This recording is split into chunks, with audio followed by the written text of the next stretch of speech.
పల్లెటూరులో అరిసెలు ఎలా చేసుకుంటారో ఇప్పుడు చూద్దామండి. ముందుగా మనం బెల్లం పాకాన్ని రెడీ చేసుకోవాలి. ఈ విధంగా బెల్లం పాకం, తెల్ల నువ్వులు, వేయించుకున్న తెల్ల నువ్వులు కలిపి బెల్లం పాకం గట్టి పడకుండా దాన్ని తిప్పుతూ ఉండాలండి.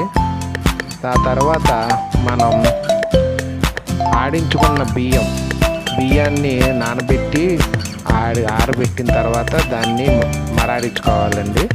అలాగే మనం ఆడించుకున్న బియ్యాన్ని అలా మనం ఒకళ్ళు వేస్తూ ఉండాలి, ఒకళ్ళు తిప్పుతూ ఉండాలి. అలా మనం పొడిని వేస్ట్ అవ్వకుండా బెల్లం పాకం అంతా కలిసేలాగా మనం పాకాన్ని తిప్పుతూ ఉండాలండి. కింద మంట పెట్టుకొని అలా ఒకళ్ళు వేస్తూ ఉంటారు, ఒకళ్ళు తిప్పుతూ ఉంటారు. ఇది ఒకళ్ళ వల్ల అయ్యే వంట కాదండి.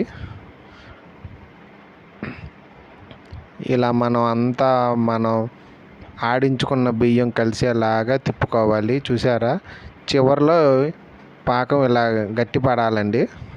ఇలా గట్టిపడేలాగా మనం తయారు చేసుకోవాలి.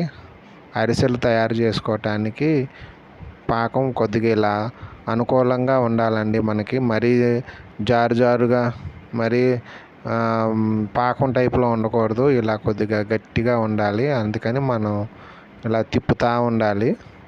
అది చల్లబడ్డే కొద్దీ బిగుసుకుపోతూ ఉంటుందండి. దాన్ని చల్లపడనీయకుండా మనం అలా తిప్పుకుంటూ ఉండాలి.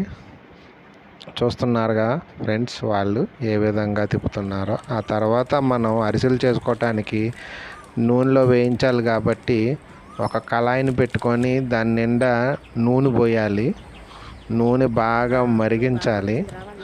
మరిగించిన తర్వాత మనం ముందుగా తయారు చేసుకున్న అరిసెల పిండి ఉంది కదండి, దాన్ని ఈ విధంగా ఒక కవర్ తీసుకొని దానిపైన నెయ్యైనా రాసుకోవచ్చు, నూనెైనా రాసుకొని అలా ఒక చిన్న ముద్ద తీసుకొని దాన్ని అలా చేసి దాన్ని అలా కళాయిలో వేయాలి ఫ్రెండ్స్. అలా వేసిన తర్వాత బ్రౌన్ కలర్ వచ్చేలాగా మనం చేసుకోవాలి. ఈ విధంగా మనం అరిసెలు తయారు చేసుకోండి.